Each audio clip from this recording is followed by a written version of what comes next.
We're in the midst of a series talking about the Beatitudes, the 8 sayings of Jesus that he gives to us that really are the essence or the start of what he's going to be about and invites us to be about as well.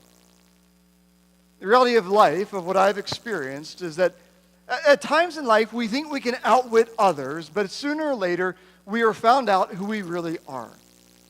As one person once told me, you can fool some of the people some of the time, but not all the people all of the time. So in 2013, there was a zoo, you might remember the story, in China, in which the zoo was having some issues at the zoo, and it was found out by a young boy that his favorite exhibit that he couldn't wait to go and see was the lion. As he stood in front of the lion, he looked at it and started making noise at it, and suddenly the lion began to bark. Because that, in fact, is actually a mastiff, a dog, that they shaved to look like a lion. I don't know how many people went and looked at that and thought, what a cute lion. Until they finally realized that lions don't bark, they roar. Well, they did an investigation about this zoo to find out what was really going on, and they found out a few exhibits down the row was the wolf exhibit, but they weren't actually wolves. They were dogs. As they went through the whole entire zoo, they also came into the reptile house and discovered that 2 of the snakes weren't actually snakes. Instead, they were sea cucumbers. And who knows how long they had been playing off that they were a real zoo, but they finally got caught.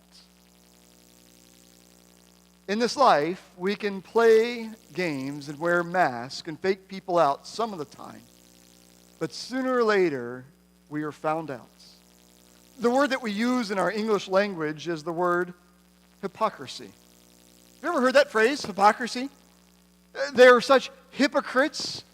Or have you ever used it about yourself? I was a hypocrite. Well, today we're going to explore what this idea of hypocrisy is and what does it have to do with those that are pure in heart. And hopefully we can connect those two ideas. But the nature of hypocrisy is this: making life a theater in which someone recites for an audience. It means putting on a mask, ceasing to be a person, and instead becoming a character. To be a hypocrite is to play to the world that you're one way, when in reality you know you are something very different. Have you ever heard people say that Christians are hypocrites? Because so often I think that it's a judgment about how they have felt that Christians have treated them. You shouldn't be like that. You should be like us. When they watch us and see that sometimes we aren't that different, if at all. You see, we all have learned how to play the masking game, haven't we? It starts early on in life, and we live throughout the rest of our lives with it. But there's this image in Genesis chapter 2, when the world is still perfect and there's no problems, and it ends at the end of this imagery with this one verse, verse 25. It's one of the most fascinating verses, I think, in the Old Testament, when it simply says, Adam and Eve stood before each other naked, and they weren't embarrassed, or they weren't ashamed. Now, as a youth pastor, I remember reading this passage to teenagers, and they immediately start giggling. They said naked. And most people think, well, obviously it's, Adam and Eve didn't have their fig coverings on yet. And so they were naked in front of each other. And then in chapter 3, they go and find fig leaves to dress up in and look all fancy like and say, hey, God, how are you? But what ends up happening is it's more than just this idea of a physicality of nakedness. It's an idea of a soul of being emotionally and soulfully wide open, naked, in front of another. It's how we were created to be. To not wear masks or to put on fig leaves to hide. Instead, we were invited to dwell fully as ourselves. The challenge for us is it's really, really hard, isn't it? It's really hard to be fully ourselves because we know ourselves. And we know the things that are really good and the things that we aren't real proud of. In fact, yesterday, I don't know if you experienced the deluge that I call a monsoon, but Kate and I went to the movies to go watch Lion, the movie, and we went to Kahala Mall, and we parked topside so that we could go down the stairs into the theater, and Kate gets out of the car, and she darts, like runs as fast as she can to get out of the rain.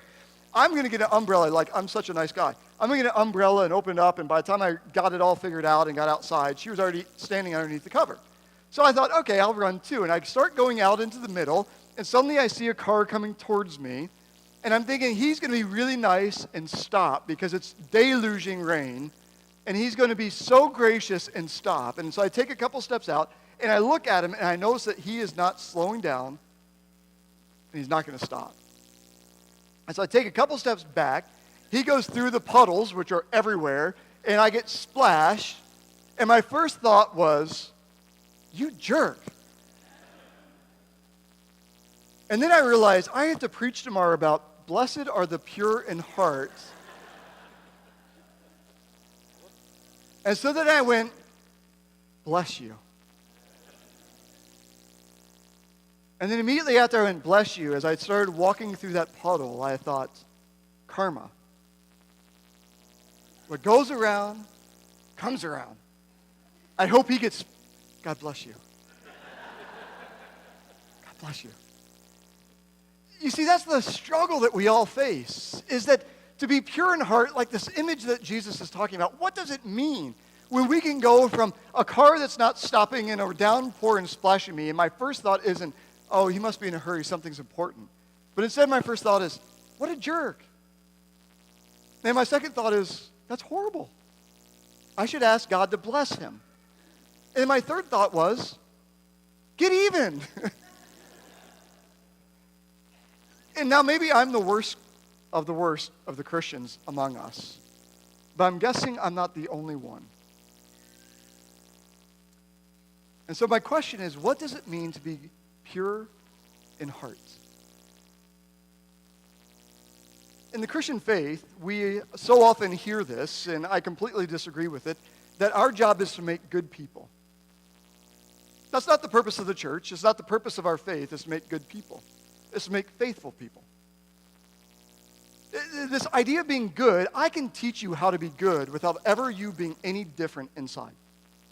I can tell you what not to do. Don't go to movies that are rated R. Don't smoke. Don't dance. And don't hang out with girls that do.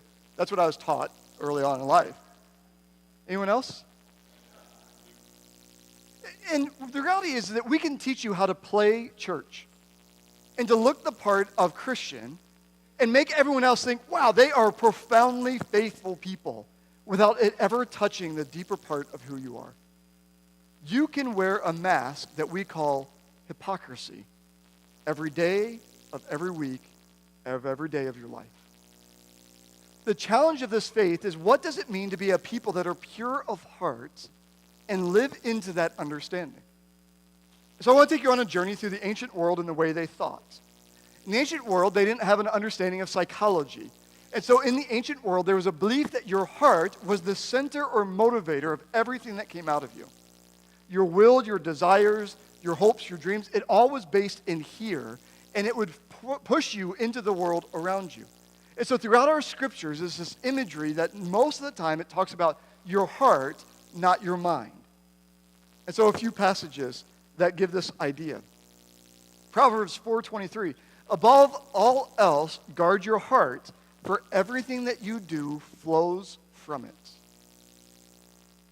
Guard your heart, for everything you do flows from it. Deuteronomy chapter 6, verses 4-6, which is part of the Shema, the ancient words that the Israelites were supposed to recite every day and throughout their day. Hear, O Israel, the Lord our God, the Lord is our God, the Lord alone. You shall love the Lord your God with all of your heart, your whole self, with all of your soul, and with all of your might. And keep these words that I'm commanding you today in your hearts. If they're in your heart, they'll guide your path.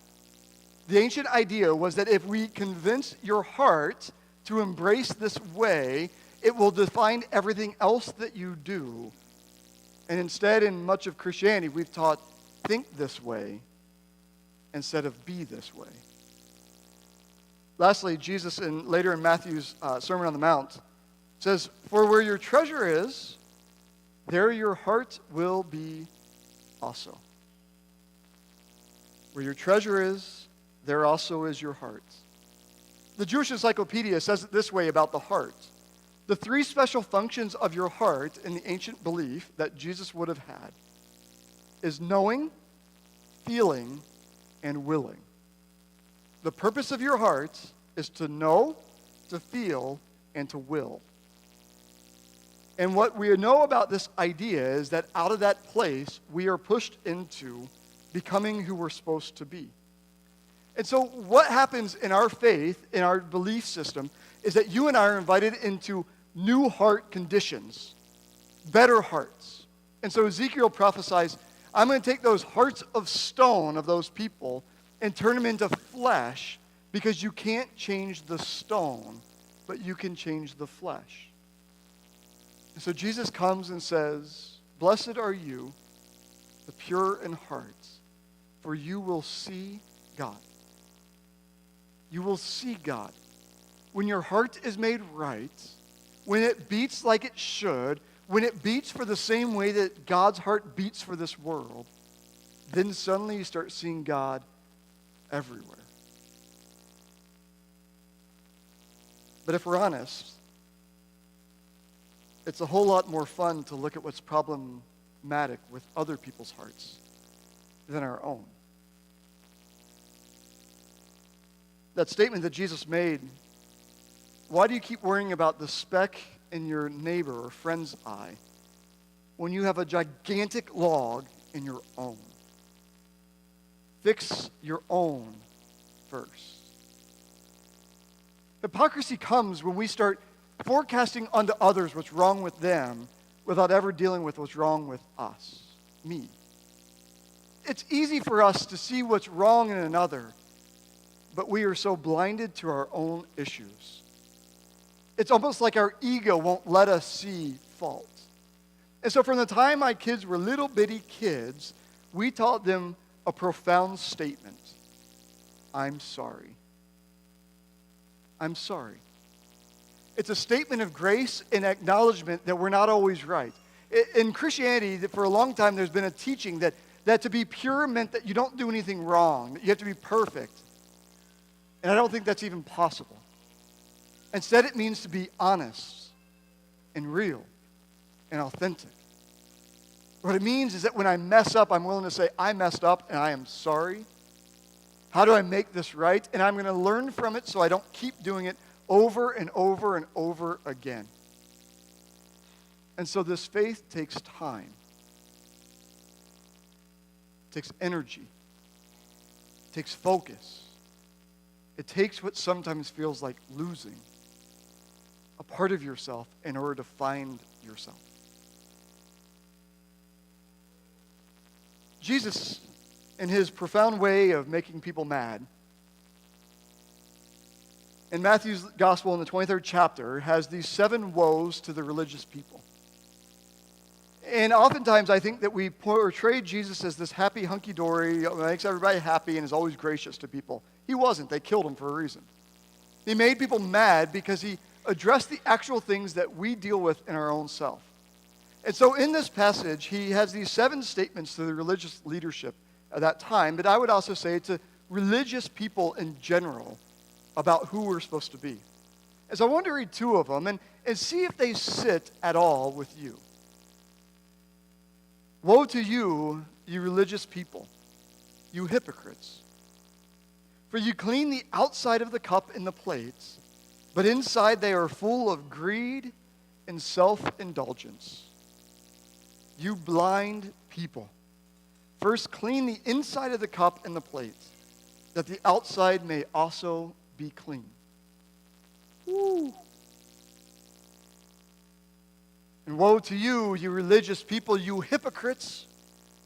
For you are like whitewashed tombs, which outwardly appear beautiful, but within are full of dead people's bones and all kinds of uncleanness.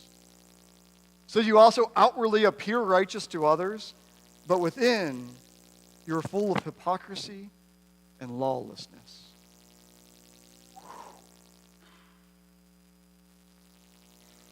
If you're courageous enough to be honest, do you see yourself at all in those statements? Man, I do. What a jerk. What a jerk that a guy would drive by and splash me with his water. Thank God I'm not like him, because I would never do something like that. Oops, I would. Truth be told, if I get tunnel vision, I probably would. That's the thing about this faith. It doesn't mean that we're at this point where we're always really, really able to live this way. We catch ourselves and go, what am I doing? Thank God for grace that I can catch it so I don't keep on doing it. Blessed are you that are pure in heart, whose heart beats in the same way that God's beats, who seeks after first God's kingdom, because everything else comes second. Blessed are you that are pure in heart, whose motives are centered around blessing instead of receiving, who's not singing the chorus of me, me, me, me, me, but instead are looking at others and saying, God bless you. God bless you. And how can we help you? And how can we serve you? And how can we lift you out of the pits that you find yourself in? How can we be servants to you? It's not popular, and it's not easy. But it's the call of God on our lives. And for us to see the fullness of God, there's times in our lives where we need to take a step back and remind ourselves that we're a work in progress. And if God looks down upon us and looks within us and sees our hearts, how much more does God see what we long for, which ultimately is God? And so today, how do you get to the place of a pure heart? How do you get to this place where it becomes fleshy again and moldable? This heart that God can use to do profound things in this world. A heart that first seeks God. For many years, I've prayed a prayer about my heart. God, search my heart. Search my heart, O God. Make clean within me this heart of mine, that I may see with the eyes that you have the world around me. Not with judgment, but grace. Allow me to hear the echoes of your whisper all through this world. And look at your wondrous creation with the eyes of awe. Change my heart, O God. Change my heart. When we say that, we can also sing it as a statement of trust and a prayer of hope.